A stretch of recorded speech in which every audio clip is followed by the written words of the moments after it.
में जिस दिन पूरी दुनिया का मुसलमान मसलक से ऊपर उठकर, जात बिरादरी से ऊपर उठकर अल्लाह ताला की किताब अजीम की रस्सी को अगर सब के सब मिलकर मजबूती के साथ हाथों में पकड़ लिए, याद रखिए मसलक अमल करने के लिए है, मसलक चलने के लिए है।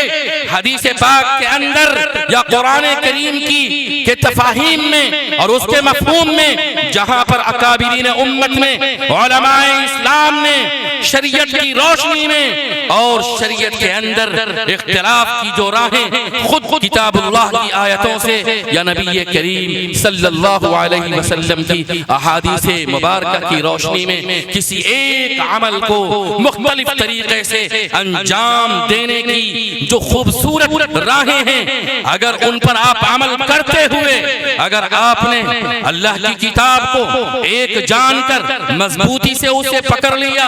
अल्लाह की किताब एक है,